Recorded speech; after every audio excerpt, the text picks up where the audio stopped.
días. Esta casa se honra una vez más con la visita de dos grandes defensores por la libertad. Óscar Elías Vicet, Elsa Morejón, bienvenidos a FAES. Muchas gracias por estar aquí para compartir vuestro testimonio de defensa de la libertad y de los derechos humanos con nosotros.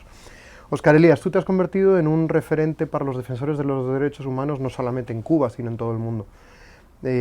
Cuando la propaganda comunista se ha empeñado en vender como un gran éxito su sistema de sanidad y su sistema educativo, tú como médico denunciaste la gran mentira de la sanidad cubana y has sufrido por ello la represión y una condena de 25 años de cárcel. Me gustaría saber si ha cambiado algo en Cuba, desde la Cuba de hace 58 años a la Cuba en la que sufriste la primera condena, a la Cuba de hoy. Buenos días, muchas gracias por recibirme en su institución. También un saludo especial al primer ministro Aznar y al pueblo español. Estoy muy agradecido de estar aquí con ustedes, porque siempre ustedes han defendido la causa de la libertad del pueblo cubano y me honra porque estoy entre caras amigas. No solo caras amigas, estando aquí en España, me parece como si estuviera en Cuba, y esto me hace sentirme en casa. Pero cuando recuerdo que ustedes siempre han defendido la libertad del pueblo cubano, esto me hace sentir más feliz. La dictadura de Castro tomó como baluarte el sistema de sanidad y de educación, diciendo que era gratuito y de acceso asequible a todos en Cuba, tanto en educación como en salud. Antes del 59 eso existía. Se estaba desarrollando muy bien, pero Castro fue el que trucó ese desarrollo armónico que había en Cuba, rompiendo la república libre y democrática que existía y rompiendo todas estas instituciones que se estaban desarrollando armónicamente en Cuba, como es la salud, el deporte, la educación. Castro instauró un sistema totalitario y el sistema de educación está bajo su tutela, como todos los sistemas e instituciones que hay en Cuba, porque Cuba es una dictadura totalitaria, estilo Stalin, estilo Hitler, y ellos tienen el dominio de todas las instituciones, todas las empresas, todo lo que se mueve en Cuba está bajo el poder de la dictadura. Ellos toman como bandera pública al mundo, diciendo que bueno, la mejor salud pública del mundo está en Cuba, igual que la mejor educación. Todo eso es falso, porque en las primeras instancias se logró desarrollar bajo el dinero, en la manutención de la Unión Soviética. Entonces pudo desarrollar todo este sistema, que en sí, bueno, es bueno porque las personas pueden atenderse si hay algún problema, pero como es con dinero prestado, cuando faltó ese dinero, cayó en una quiebra total. En el caso de la educación es un problema muy grande, porque suponiendo que fuera la mejor del mundo, es una educación que es un adoctrinamiento, donde se aniquila la personalidad del individuo para sustituirla por una personalidad que esté subordinada a los mandatos del gobierno, del Estado. Y creo, por muy buena que sea la educación, si no tiene libertad de cátedra, si no hay libertad para desarrollar que el individuo sea libre, ya no es una educación buena. ¿A ti te han prohibido ejercer la medicina por defender tus ideas? Sí, en el campo de la medicina yo demostré que la salud pública era una falsedad. No solo falsedad porque era mantenida y desarrollada por una potencia extranjera como el Imperio Soviético, sino que cuando faltó esa manutención cayeron los niveles no solo de atención, sino en el aspecto técnico no eran niveles adecuados para la atención de una persona. En realidad las personas tuvieron que, y siguen, tenían que llevar la sábana, el jabón, incluso hasta el ventilador. Hay muchos hospitales que no hay agua diaria corriente, sino que tienen que almacenar las aguas. La medicina como tal hay que comprarla, pero no con un bajo costo, pero generalmente casi nunca la hay. Entonces son cosas que cuando uno vive en la vida práctica el sistema de salud cubano, la gente está muy disgustada porque no en realidad se satisface el deseo real de la salud del individuo, independientemente que sea gratuito o no. También podemos decir que también el régimen de Castro utiliza la medicina como un problema político. Si usted es disidente y va a atenderse con el médico, ellos presionan al médico para que no lo atienda. Y entonces una medicina que sea politizada no puede ser un factor de crecimiento armónico para la población. En el caso mío particular demostré que ellos cometían asesinatos dentro de la institución de salud pública y por eso me costó más de 12 años de cárcel. Y ahí le demostré que había un tipo de Rivanol de aborto que ellos hacían que se llamaba el Rivanol y se hace en la última etapa del embarazo y las criaturas podían nacer vivas. Como ya estaban ya bien formadas, había una posibilidad mayor, el 30% pudiera nacer vivas. Estamos hablando de abortos realizados a mujeres embarazadas de 7, 8 meses de embarazo. Sí, como que no. Entonces, en este caso, no tanto el aborto, porque el aborto es legalizado, aunque está muy controlado, este tipo de aborto por Rivanol está muy controlado, pero está legalizado. Pero lo que más llama la atención es que si un individuo nace vivo, tiene todos los derechos que le ampara la Constitución y las leyes. Entonces, estos individuos no se les prestaba esos derechos y eran aniquilados, le quitaban la vida de forma horrorosa. Estos que nacieron vivos, algunos los envolvían en papel cartucho hasta la muerte, otros los ahogaban en un cubo con agua, otros lo dejaban desangrándose hasta la muerte.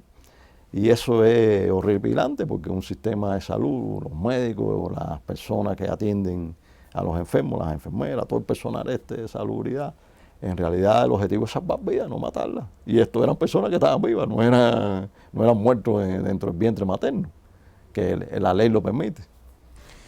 Elsa, Estados Unidos ha apostado por un acercamiento diplomático y por un restablecimiento de relaciones diplomáticas con Cuba. La Unión Europea ha anunciado que va a derogar una posición común que ponía en el centro de cualquier negociación con Cuba a los disidentes y a los avances en derechos humanos.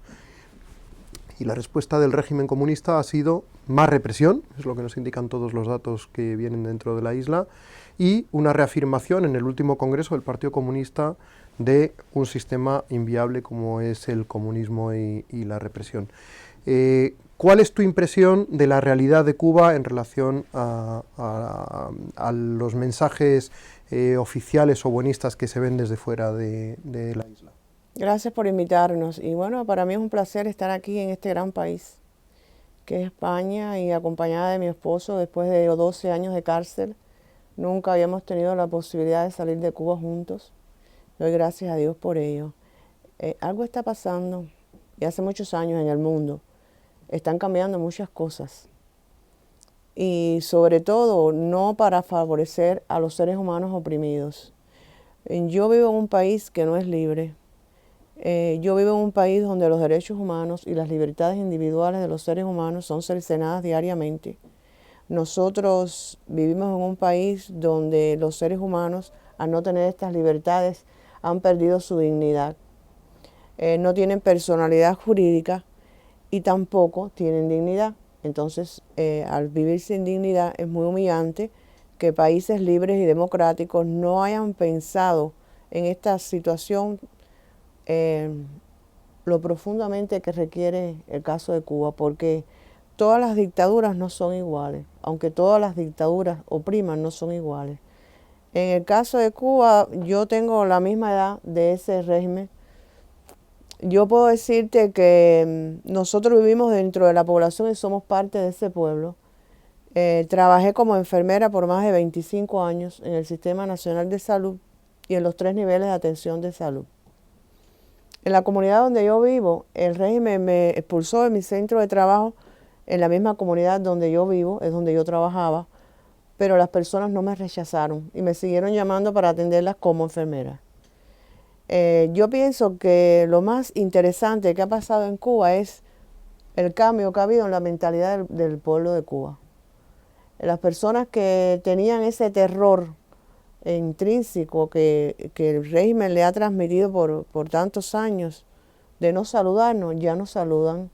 Los que nos decían adiós nos dan un abrazo y el que no nos visitaba en la casa nos visita. Entonces ese cambio comenzó dentro del pueblo de Cuba, que hay muchas personas que piensan que que no ha cambiado el pueblo se ha cambiado, lo que no ha cambiado es el régimen.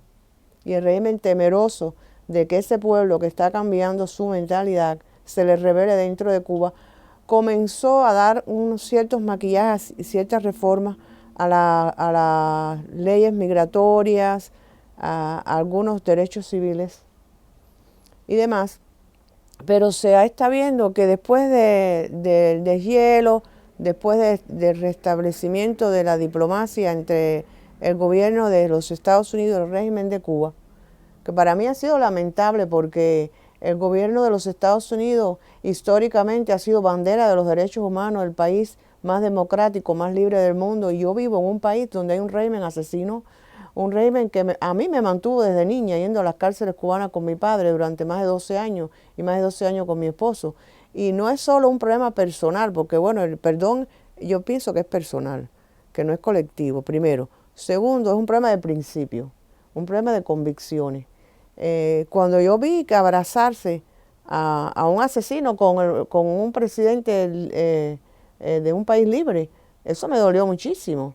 ¿Por qué? Porque no es por un problema de proyectos personales ni de un problema de un egoísmo personal, es un problema de dignidad, es un problema de justicia, porque ha habido muchos muertos en Cuba, muchos fusilados, muchos maltratados, muchas personas que todavía están encarceladas. Y después de esas relaciones, el régimen está utilizando una estrategia que confunde a la opinión pública. Mi esposo estuvo preso una semana antes de salir de Cuba y hoy está aquí en un país libre. Entonces, usted regresa a Cuba y en los aeropuertos los disidentes le hacen un registro como si fueran terroristas y son personas amorosas de Dios, amorosas del bien, pacíficos, amorosos de la libertad, de la dignidad de los seres humanos. Y yo no creo posible que en Cuba vayan a haber cambios democráticos porque haya libertad económica. El pueblo de Cuba no tiene libertad plena. Entonces, los que más tienen económicamente son los que más van a perder. Más miedo van a tener expresarse, más miedo van a tener decir un día, yo quiero libertad, porque van a perder todos sus bienes. Y entonces vamos a tener un ser humano despersonalizado, no solo jurídicamente, sino moralmente. Entonces, lo que está pasando con Cuba, el gobierno de los Estados Unidos, que lo ha apoyado, para mí le ha dado un espaldarazo moral y se lo va a dar económicamente, dándole esas inyecciones económicas. Es lamentable y también la comunidad europea también lo está apoyando en ese sentido. Unos piensan que por esa vía, entrando a ese mundo oscuro, que es la dictadura de Castro, llevándole al cubano ciertas cosas materiales, llevándole un poco de internet para que las personas puedan ver más, puedan tener un juicio más claro de lo que está pasando en Cuba, puede traer después la libertad al pueblo de Cuba. Eso habría que verse, pero yo para mí no lo creo posible. Por conociendo la naturaleza del régimen, lo opresivo que es, no lo creo, controlador no lo creo posible. Óscar Elías, si el comunismo ha triunfado en algo ha sido en dividir y en romper al pueblo cubano. Cuba hoy es un país dividido entre los que se han visto obligados a salir del país, más de 1.800.000 cubanos, y los que siguen viviendo dentro, los que forman parte del régimen y los que defendéis la libertad y por ello sufrís la represión y la tortura, entre hombres y mujeres, entre blancos y negros, entre personas. La división ha sido una seña de identidad del comunismo. ¿Qué mensaje de esperanza y de futuro te gustaría lanzar a todos los cubanos? Bueno, el pueblo de Cuba es un pueblo valiente, noble, un pueblo sabio, un pueblo que sí ha vivido en libertad durante 60 años, desde 1902 hasta el año 59. O sea que el pueblo cubano es un pueblo que está preparado para esa libertad. Sabemos que producto del terror de Estado no se puede manifestar, pero es un pueblo valiente porque estuvo luchando más de 30 años por su independencia y libertad en las Maniguas. Y se hizo una república con una constitución libre, democrática. Después tuvimos otra constitución también ejercida por el pueblo directamente, que es la de 1940. O sea, el pueblo cubano está preparado como todos los pueblos, porque todos los seres humanos llevan esta dignidad adentro. Nadie es diferente porque sea alemán, ruso, español, todos somos iguales en su identidad interna, con todos los valores estos principales. Por eso nosotros luchamos por eso, para aumentar esa dignidad. Y por eso le pido a todos los cubanos que se sumen a este proyecto Emilia, que es un proyecto de libertad, es un proyecto de amor, es un proyecto que quiere lo mejor para nuestra patria, que es la democracia ejercida plenamente por este pueblo. Por eso le digo a todos, vengan a este proyecto Emilia para desarrollarlo, no tengan miedo, Dios está con nosotros y vamos a triunfar. Muchas gracias, Óscar Elías. Muchas gracias, Elsa. Decirte algo importante. Sí, perdón. Si los Castro siguen en el poder por mucho tiempo, no van a tener a quién gobernar. Porque cada día se van más cubanos, emigran más cubanos ilegalmente sobre todo. Y no solo están votando con los pies, yéndose de Cuba, sino que cada día en las calles de Cuba están votando con ese estado de rebeldía que tienen muchos activistas, muchas personas que han perdido el miedo para decirles que no quieren más comunismo allá en Cuba. Muchas gracias, Elsa.